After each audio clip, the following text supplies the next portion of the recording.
Two friends talking. So tell me, did you propose Martha? No, not yet. But you are head over heels in love with her, right? Yes, I am. But I can't summon the courage to propose her.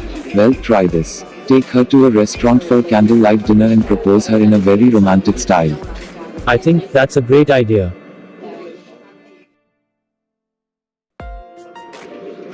John with Martha in a restaurant.